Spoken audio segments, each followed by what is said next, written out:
Hello everyone, welcome to my YouTube channel. हम कर रहे हैं साइकोलॉजी से रिलेटेड कुछ क्वेश्चन जो आपके सीटेट एग्ज़ाम के लिए मोस्ट इम्पोर्टेंट हैं। सीटेट का एग्ज़ाम आपका जुलाई में हो सकता है, तो आप तैयारी करते रहिए। एंड हम करेंगे आज प्रीवियस पेपर सॉल्व्स।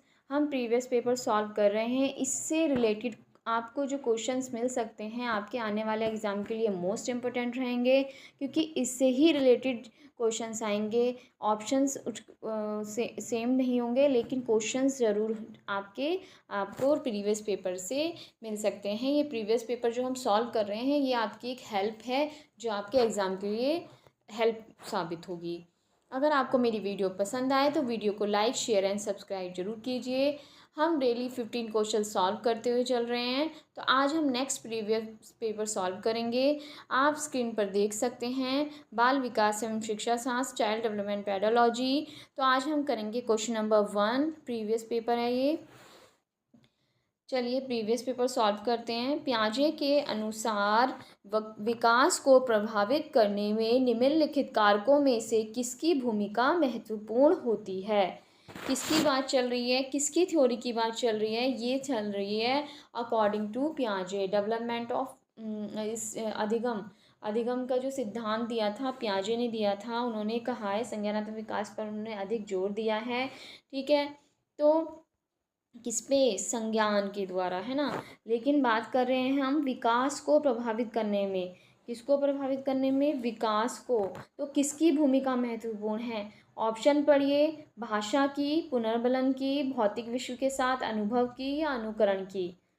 बच्चे का जो विकास है, उन्होंने बोला था पियाजे ने, भौतिक विश्व के साथ अनुभव के साथ हम जाएंगे। उन्होंने भाषा का नहीं बोला विकास में कि विकास भाषा को प्रभावित करती है, पुनर्बलन नहीं, अनुकरण भी नहीं। ठीक है, तो हम जाएंगे ऑप्शन सी के साथ, भौतिक विश्व के साथ अनुभव। क्यों जाएंगे? क्योंकि बच्चा जब विकास का डेवलपमेंट हो रहा होता है तो वो अलग अलग अवस्थाओं से गुजरेगा। ठीक है, अवस्थाएं आपको बताई हैं। अब एक होती है पूर्व संक्रिया, एक होती है आपकी संवेदी वाली, सेंसर मोटर वाली, उसके बाद कौन आती है प्री ऑपरेशनल, फिर कॉन्क्रीट आती है ना, इस तरीके से। और फिर उसके बाद आपके औपचारिक वाली अवस्था हो गई। तो हम कह सकते हैं कि जब बच्चा अलग अलग अवस्थाओं में होता है तो वो क्या करता है, अपनी मानसिक क्षमता के आधार पर, और चीज़ों को देखकर, जो उसके आसपास की जो चीज़ें हैं उनको देखकर सीखता है और अपना बौद्धिक विकास बढ़ाता है। तो वो जब आपने आसपास की चीज़ों को देखेगा तो उसका क्या बढ़ेगा? अनुभव बढ़ेगा ना, अनुभव से सीखेगा। जब आसपास जो है तो उसका बौद्धिक विकास क्या होता है? उसका बौद्धिक विकास बढ़ जाता है, डेवलपमेंट हो जाता है। समझ गए आप? जब बच्चा अलग अलग अवस्थाओं से गुजरता है तो अपनी मानसिक क्षमता के आधार पर वो अपने आसपास की चीज़ों को देखता है, तो उसका बौद्धिक विकास बढ़ता है। तो वो ही उसको प्रभावित करता है। क्यों? क्योंकि उसने एक एक्सपीरियंस ले लिया अपने आसपास का। तो विकास को कौन प्रभावित कर रहा है? भौतिक विश्व के साथ अनुभव। हम सीधे सीधे ऑप्शन सी के साथ जाएंगे। Option C is correct. Option A, question number 1 का सी इज करेक्ट। चलिए हम चलते हैं नेक्स्ट क्वेश्चन की तरफ। Question number 2। क्वेश्चन नंबर 2 आप देख सकते हैं, पूर्व संज्ञानात्मक काल में आने वाली संज्ञानात्मक योग्यता है। अब देखिए फिर पियाजे की थ्योरी से क्वेश्चन पूछा गया है। पियाजे की थ्योरी से क्वेश्चन पूछा गया है ना। पियाजे ने क्या कहा है? अकॉर्डिंग टू पियाजे, पियाजे ने जो पूर्व संख्यात्मक काल दिया है वो कौन सी एज का है? 2 से 6 साल, आप सबको पता है। ठीक है, संज्ञानात्मक योग्यता कौन सी है? संज्ञानात्मक योग्यता कौन सी है? ए अमूर्त चिंतन की योग्यता है, बी अभिकल्पनात्मक निष्कर्ष चिंतन है, या सी लक्ष्य उद्दिष्ट व्यवहार की योग्यता है, या डी दूसरे के दृष्टिकोण को समझने की योग्यता है। तो जब संज्ञान की बात चल रही है पूर्व संज्ञानात्मक काल में, तो संज्ञानात्मक अवस्था की बात चल रही है। ठीक है, जब बच्चा 2 से 6 साल का बच्चा होता है, तब जब उसका डेवलपमेंट हो रहा होता है तो बच्चा क्या करता है, अपने स्वयं को, अपने खुद को ना हर चीज़ से रिलेट करता है। क्या करता है? हर चीज़ से अपने आप को रिलेट करता है। ठीक है, वो अपनी बात को सही समझता है। ठीक है, वो अगर वो आपने देखा होगा जब जब छोटे बच्चे सन की तरफ को जाते हैं, जब रात में चंद्रमा निकल रहा होता है तो उसके साथ चलते रहते हैं, तो वो सोचते हैं कि चंद्रमा भी मेरे साथ चल रहा है। ठीक है, लेकिन चंद्रमा तो अपना धुरी अक्ष पर घूम रहा होता है। ठीक है, तो जो बच्चा है वो सोचता है कि चंद्रमा और मैं साथ साथ चल रहे हैं, तो बच्चा को अपनी ही बातें सही लगती हैं, बच्चा अपने आप को हर चीज़ों से रिलेट करके देखने लगता है। तो इस अवस्था में बच्चे क्या होते हैं, इस अवस्था में बच्चे अहम केंद्रित होते हैं। क्या होते हैं, अहम केंद्रित होते हैं ना, अहम केंद्रित बच्चे अहम केंद्रित होते हैं और लक्ष्य या उद्दिष्ट व्यवहार की योग्यता रखते हैं, अपना बिहेवियर, अपना गोल बिहेवियर की योग्यता रखते हैं। और इस जब 2 से 6 साल में बच्चा होता है तो एक बात और, भाषा का विकास होने लगता है। भाषा का विकास हो जाता है ना बच्चों के अंदर, तो भाषा बोलने लगते हैं, वो भाषा को समझने लगते हैं। ठीक है, तो भाषा को समझने लगते हैं। ठीक है, तो पूर्व संज्ञानात्मक काल में आने वाली संज्ञानात्मक योग्यता क्या है, लक्ष्य उद्दिष्ट व्यवहार की एक योग्यता है। क्योंकि जब बच्चा 2 से 6 साल की अवस्था में होता है तो पियाजे कहते हैं कि बच्चा अपने आप को, स्वयं को खुद सब चीज़ों से रिलेट करता है, अहम केंद्रित होता है और अपने आप को, और उसमें भाषा का विकास भी शुरू हो जाता है, भाषा को समझने लगता है। तो हम ऑप्शन सी के साथ जाएंगे, तो 2 का सी इज़ करेक्ट। चलिए क्वेश्चन नंबर 3 में, क्वेश्चन नंबर 3 आप देख सकते हैं स्क्रीन पे, निम्नलिखित में से किस एक जोड़े को मिलान ठीक हुआ है। फर्स्ट, दंड देना और आज्ञा पालन अभिविन्यास नियम तय नहीं है किंतु समाज के हित में बदले जा सकते हैं, नो। नेक्स्ट, सामाजिक संवेदा अभिविन्यास किसी कार्य के भौतिक परिणाम निर्धारित करते हैं कि वह अच्छा है या बुरा। नेक्स्ट, अच्छा लड़का व अच्छी लड़की, हाँ, ये किसका सिद्धांत है, ये कोहलरबर्ग का सिद्धांत है। किसका सिद्धांत है, कोहलरबर्ग ने दिया है। उसका प्री वाला है, ठीक है, प्री वाला पूर्व परंपरागत स्तर में पूर्व जो लेवल दे रखे हैं, 2 लेवल, उस लेवल का है ये, कि अच्छा लड़का और अच्छा लड़की अभिविन्यास अच्छा बनकर कोई स्वीकृति प्राप्त करता है। क्या करेगा अच्छा लड़का और चाहे गुड गर्ल गुड बॉय, कि मैम बनेगा और ताकि उसे पनिशमेंट ना मिले, मैम के सामने बिल्कुल ऐसे गुड बॉय और गुड गर्ल की तरह रहेगा कि मैम उसे पनिशमेंट ना दे दे। ठीक है, तो ये कोहलरबर्ग ने कहा है कि अच्छा लड़का अच्छी लड़की अभिविन्यास किसने दिया है, कोहलरबर्ग ने दिया है। ऑप्शन डी की बात करिए, नियम और आदेश अभिविन्यास मानवाधिकार के मूल्य के आधार पर नैतिक सिद्धांत वे चुने जाते हैं, नहीं। तो हमारा जो सही है जोड़ा वो है ऑप्शन सी। चलिए थर्ड का सी इज करेक्ट। नेक्स्ट क्वेश्चन में देखिए, फोर्थ क्वेश्चन है वाइगॉस्की के बारे में। किसके बारे में, वाइगॉस्की के बारे में। वाइगॉस्की के सिद्धांत के अनुसार बच्चों की व्यक्तिगत वाक्य की संकल्पना। क्वेश्चन नंबर 4, ठीक है, इसमें व्यक्तिगत वाक्य की संकल्पना की बात हुई है। बच्चे स्पष्ट करती हैं कि बच्चे अहम केंद्रित होते हैं। बी, बच्चे बुद्धू होते हैं इसलिए उन्हें निर्देशन की आवश्यकता है। प्रदर्शित करते हैं कि बच्चे अपने आप से प्यार करते हैं। स्पष्ट करते हैं कि बच्चे अपने कार्यों के निर्देशन के लिए भाषा का यूज़ करते हैं। बच्चे अहम केंद्रित होते हैं, ये बात सही है। बच्चे बुद्धू होते हैं, गलत। बच्चे अपने आप से प्यार करते हैं, गलत। बच्चे कार्य निर्देशन के लिए भाषा यूज़ करते हैं, ये भी गलत। तो हम सीधे सीधे ऑप्शन ए के साथ जाएंगे। क्यों, क्योंकि वाइगॉस्की के अनुसार जो बच्चों की व्यक्तिगत वाक्य की बात की गई है, मतलब कि प्राइवेट स्पीच की बात की गई है। ठीक है, प्राइवेट स्पीच की बात की गई है। इसमें कहा गया है कि जब बच्चा प्राइवेट स्पीच करता है तो बच्चा उस टाइम पे क्या होता है, अहम केंद्रित होता है। और वाइगॉस्की ने कौन सी थ्योरी दी है, वाइगॉस्की ने जो थ्योरी दी है वो भारतीय सामाजिक सांस्कृतिक वाली थ्योरी दी है ना, सामाजिक सांस्कृतिक वाली थ्योरी दी है। तो वो कहते हैं कि जो सामाजिक कारक हैं उसके आधार पर बात करते हैं, वो सामाजिक कारक पर जोर देते हुए कहते हैं। उन्होंने कहा है कि बच्चा एक सामाजिक कारकों के आधार पर सीखता है, समाज में रहते हुए सीखता है और उसको सामाजिक कारकों पर उसे प्रभावित करते हैं। जब वो सामाजिक कारक उसे प्रभावित करते हैं तो बच्चा उस टाइम पे क्या होता है, बच्चा जब सीख रहा होता है, उसका डेवलपमेंट हो रहा होता है एक पर्यावरण में, तो बच्चा क्या होते हैं, प्राइवेट स्पीच करते हैं, बच्चे अहम केंद्रित होते हैं, है ना। तो हम कह सकते हैं कि वाइगॉस्की ने कहा है कि सामाजिक कारक उसके लिए मोस्ट इम्पोर्टेंट है इस भाषा, जब बच्चा प्राइवेट स्पीच करता है। तो अब फोर्थ का ए ऑप्शन इज करेक्ट, तो फोर्थ के ए के साथ जाएंगे। अब नेक्स्ट क्वेश्चन देखिए, नेक्स्ट क्वेश्चन है फिफ्थ, वाइगॉस्की से ही रिलेटेड है। वाइगॉस्की के अनुसार सीखने को पृथक नहीं किया जा सकता। अभी बताया था मैंने, सीखता कब है, जब वो सामाजिक संदर्भ में रहेगा, सामाजिक कारकों पर डिपेंड करता है।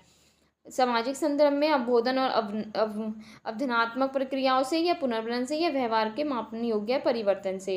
देखिए मैंने अभी आपको बताया वो किससे रिलेट करेगा, उसके सामाजिक संदर्भ में। अधिगम जब होगा उसका वो होगा सामाजिक संदर्भ से रिलेट होगा, सीखने को उससे हम अलग नहीं कर सकते वाइगोस्की के अनुसार। जब सीखता है सामाजिक कारकों के आधार पर सीखता है, ठीक है, तो जब वो सामाजिक कारकों के आधार पर सीखेगा तो सीखने को उसको हम पृथक नहीं कर सकते सामाजिक संदर्भ से। ऑप्शन ए 5 का ए इज करेक्ट। नेक्स्ट क्वेश्चन देखिए सब बच्चे, प्रगतिशील शिक्षा में अपरिहार्य है कि कक्षा कक्ष कैसा होना चाहिए। प्रगतिशील मतलब प्रोग्रेसिव एजुकेशन, जो कि जॉन डीवी ने दी है। किसने दी है? जॉन डीवी ने दी है ना। ये जॉन डीवी ने दी है ये वाली एजुकेशन। कौन सी? प्रगतिशील शिक्षा। ठीक है, लोकतांत्रिक होना चाहिए और समझने के लिए बच्चों को पर्याप्त स्थान दिया जाना चाहिए। ये बात बिल्कुल सही है। शिक्षक के पूर्ण नियंत्रण में होना चाहिए, वह दिन रॉन्ग। सत्तावादी होना चाहिए, वहाँ शिक्षक आदेश दे और शिक्षार्थी चुपचाप अनुसरण करें, रॉन्ग। सबके लिए मुक्त होता है जिसमें शिक्षक अनुपस्थित, रॉन्ग। तो हम ऑप्शन ए के साथ जाएंगे, क्योंकि प्रगतिशाली शिक्षा की बात करिए तो एक ऐसा क्लासरूम होना चाहिए बच्चा जो है क्या रहे, लोकतांत्रिक तरीके से रहे और समझने के लिए बच्चों को एक पर्याप्त स्थान दिया जाए। तो हम 6 के ए के साथ जाएंगे, तो option A is correct. Question number 7, निम्नलिखित में से कौन सा एक उदाहरण भाषिक बुद्धि वाले व्यक्ति को दर्शाता है। ऑप्शन ए शब्दों के अर्थ और क्रम तथा भाषा के विविध प्रयोगों के प्रति संवेदनशीलता। बी तर्क की दीर्घ आवश्यकताओं श्रृंखलाओं को संभाल रखने की योग्यता। सी स्वर राग और सुर के प्रति संवेदनशीलता। डी ध्यान देने और दूसरों के अंतर कर सकने की योग्यता। अगर हम बात करें भाषिक बुद्धि वाले व्यक्ति की बात हो रही है, भाषिक बुद्धि वाले व्यक्ति, और जब भाषा की बात आ जाए तो उसको शब्दों के अर्थ में और क्रम में और भाषा के विविध प्रयोग के प्रति संवेदनशील होना पड़ता है। भाई श्रृंखलाओं को संभाल रखने की योग्यता नहीं, सुर के प्रति संवेदनशीलता नहीं, अंतर करने की नहीं, तो हम ऑप्शन ए के साथ जाएंगे, तो 7 का ए इज करेक्ट। नेक्स्ट क्वेश्चन देखिए। नेक्स्ट है भाषा। सबसे पहली बात, भाषा क्या होती है? भाषा वह साधन है या मीडियम है जिसके द्वारा हम अपने विचारों को और मन के भावों को एक दूसरे के सामने प्रकट करते हैं और दूसरे के मन के भावों को हम समझते हैं, उसे क्या कहते हैं? भाषा कहते हैं। अब भाषा के ऑप्शन पढ़िए। विचार प्रक्रिया को प्रभावित नहीं करती, विचार प्रक्रिया का निर्धारण नहीं कर सकती, हमारी विचार प्रक्रिया को पूरी तरह से नियंत्रित करती है, या विचार प्रक्रिया को प्रभावित करती है। विचार क्रिया को प्रभावित करती है, हाँ बात सही है। पूरी तरह पर नियंत्रण करती है, नो। निर्धारण नहीं कर सकती, ये भी गलत। प्रभावित नहीं करती, ये भी गलत। प्रभावित तो करती है विचार प्रक्रिया को, तो हम ऑप्शन डी के साथ जाएंगे, 8 का D is correct. Next question देखिए। नेक्स्ट है 9th क्वेश्चन, जिसमें लिखा है कि कक्षा 8 की एक पाठ्य पुस्तक में इस प्रकार के चित्र हैं। शिक्षिका एवं घरेलू काम करने वाली महिला के रूप में है, जबकि ड्रग और पायलट डॉक्टर, जबकि जो लड़का है पुरुष है वो पायलट के रूप में दिखाया गया है। इस प्रकार का चित्रण हमें क्या बढ़ा सकता है हमारे अंदर? लिंग रूढ़िबद्धता, लिंग सशक्तिकरण, या लिंग भूमिका निर्वाह के लिए लिंग स्थिरता। भाई लड़का और लड़की में अंतर किया जा रहा है, क्योंकि शिक्षिका और घरेलू काम करने वाली महिला को दिखाया जा रहा है और पायलट के रूप में पुरुष को दिखाया जा रहा है। ठीक है, तो भाई लड़कों और लड़कियों के लिंग निर्धारण क्यों किया जा रहा है? उसके लिंग के निर्धारण पर बात की जा रही है। तो लिंग के निर्धारण पर बात की जा रही है तो हम सीधे सीधे किस पे जाएंगे? लिंग रूढ़िबद्धता से ऑप्शन पे जाएंगे। 9 का ए इज करेक्ट। नेक्स्ट क्वेश्चन करेंगे, आप ध्यान दीजिए। क्वेश्चन नंबर 10, शिक्षार्थियों में विभिन्नताएं होती हैं, हाँ बात सही है। इनमें से किस किस के लिए शिक्षक को संवेदनशील होने की आवश्यकता है? देखिए सभी में जो होती हैं अलग अलग क्वालिटीज़ होती हैं, अलग अलग, सब एक दूसरे से इंडिविजुअल होते हैं। तो शिक्षक को संवेदनशील होने की आवश्यकता है, बात सही है, लेकिन किस स्तर पर? देखिए अब ऑप्शन ए संज्ञानात्मक क्षमता और सीखने के स्तर पर आधारित भिन्नताएं, बात सही है। भाषा, जाति, लिंग, समुदाय की विविधता पर आधारित भिन्नताएं, हाँ बात सही है। तो ये तो दोनों बात करेक्ट हैं, तो दोनों बात करेक्ट है, केवल फर्स्ट है, ना तो फर्स्ट ना ही सेकंड, केवल सेकंड या ऑप्शन डी दोनों सही हैं। ऑप्शन डी के साथ जाएंगे कि ये दोनों सही हैं, तो हम 10 के डी के साथ जाएंगे। ठीक है, नेक्स्ट क्वेश्चन देखेंगे, क्वेश्चन नंबर 11, केवल कागज पेंसिल जांचों द्वारा आकलन कैसा होता है? केवल की बात की आ गई तो ओनली पेंसिल और कागज का यूज़ किया जा रहा है, तो आकलन असेसमेंट कैसे होगा भाई? आकलन को सीमित कर देगा, हाँ बात सही है, बस लिमिटेशन हो जाएंगे। आकलन को एक सीमित कर दिया उसने कि कागज पेंसिल करो, लो और जांच कर लो और आकलन हो जाएगा। नेक्स्ट, सकल आकलन को बढ़ावा देता है। नेक्स्ट, समग्र मूल्यांकन को सुविधा प्रदान करता है। नेक्स्ट, निरंतर मूल्यांकन की सुविधा प्रदान करता है। तो हम सीधे सीधे ऑप्शन बी के साथ जाएंगे या ए के साथ जाएंगे? हम जाएंगे ए के साथ, ऑप्शन ए के साथ, कि आकलन को क्या कर देगा, वो सीमित कर देता है। हम बच्चे का जो विकास है, वो डेवलपमेंट है, हम कागज पेंसिल द्वारा थोड़ी नापेंगे, आकलन करेंगे उसका शारीरिक विकास, का मानसिक विकास, उसका बौद्धिक विकास, कागज पेंसिल जांच थोड़ी करेंगे, है ना। तो हम जाएंगे, आकलन को सीमित कर रहे हैं कागज पेंसिल जांच, तो हम ऑप्शन ए के साथ जाएंगे। 11 का A is correct. Question number 12 की बात करते हैं। 12 क्वेश्चन क्या कहता है भाई? 12 क्वेश्चन कहता है, माध्यमिक विद्यालय की कक्षा में शिक्षिका के पास एक कैसा बच्चा है? बधिर बच्चा है। बधिर बच्चा है, उसके लिए यह महत्वपूर्ण है कि उसे थोड़ा क्या होता है, हम बात करके पहले ऑप्शन पढ़ लेते हैं। ऑप्शन ए, वह बच्चे को उस स्थान पर बिठाएं जहाँ से ये शिक्षिका के होठ और चेहरे के भाव देख सके। हाँ, ये बात सही है, हमें उस बच्चे को उस तरफ बिठाना चाहिए जहाँ वो भाव को समझ सके, देख सके, होठ और चेहरों के, ठीक है, क्योंकि वह बच्चा कैसा है? बधिर है। ऑप्शन बी, विद्यालय सलाहकार से कहें कि बच्चे के अभिभावक से बात करें और अपने बच्चे को विद्यालय से हटाने के लिए कहें। रॉन्ग। सी के साथ जाते हैं, उसके प्रति संकेत करेंगे जिससे वो बच्चा बार बार भी नहीं कर पा रहा है। नो। बच्चे को डांट फटका कर अलग स्थान में बैठाएं ताकि वह बधिर केंद्र में प्रवेश ले। नो। हम जाएंगे सीधे सीधे ऑप्शन ए के साथ। इसमें क्या होगा, टीचर को अपनी भूमिका दिखानी चाहिए, टीचर को यह महत्वपूर्ण भूमिका निभानी चाहिए कि उसे ऐसी जगह बिठाई जाए कि बच्चा जो है टीचर के होठ और चेहरे से लिपसिंग को समझ सके और साफ तौर पे उसे दिखाई दे सके। 12 का ए इज़ करेक्ट। ऑप्शन ए, 12 का ए। अब 13 क्वेश्चन पढ़िए, इसमें क्या लिखा है? एक शिक्षक है, समाज के वंचित वर्ग के बच्चों की आवश्यकताओं को प्रभावपूर्ण तरीके से पूरा कर सकता है। एक शिक्षक ही समाज के जो वंचित वर्ग है उनके बच्चों की आवश्यकताओं को पूरा कर सकता है। अब देखिए, ऑप्शन ए, उनकी पृष्ठभूमि की अपेक्षा करके उन्हें विद्यालय में कार्य करने के लिए कहकर।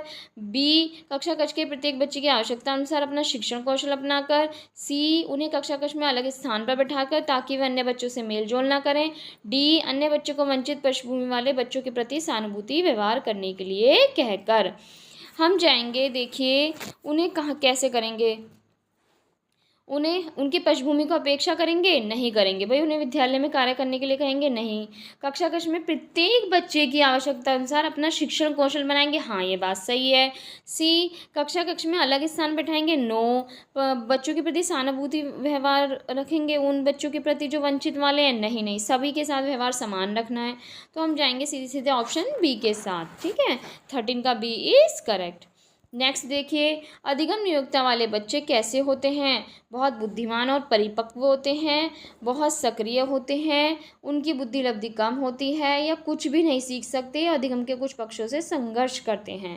देखिए, जो अधिगम नियोक्ता वाले बच्चे होते हैं तो उन्हें पढ़ाई लिखाई में थोड़ी सी क्या आती है, प्रॉब्लम आती है, तो वो क्या होते हैं, उनको बहुत अधिकतर अपनी पक्ष जो कई पक्ष हैं अधिगम के, उनसे संघर्ष करना पड़ता है।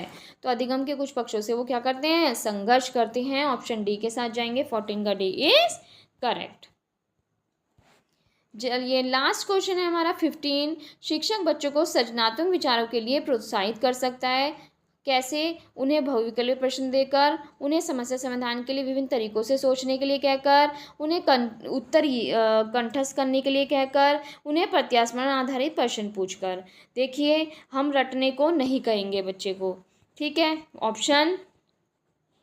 ऑप्शन की बात करें सी की, तो ऑप्शन सी इज़ गलत है, ठीक है। तो हम सी के साथ नहीं जाएंगे, ठीक है, हम सी के साथ नहीं जाएंगे। हम सी को काट दो। प्रत्यास्मरण आधारित प्रश्न नहीं पूछेंगे, बहु के लिए प्रश्न नहीं देंगे। हम सीधे सीधे बी के साथ जाएंगे। समस्या समाधान के लिए विभिन्न तरीकों से सोचने के लिए कहेंगे, ठीक है। 15 का बी इज़ करेक्ट। तो आज इतना ही, अब कल करेंगे 16 से start questions. Thank you so much. जय हिंद, जय भारत।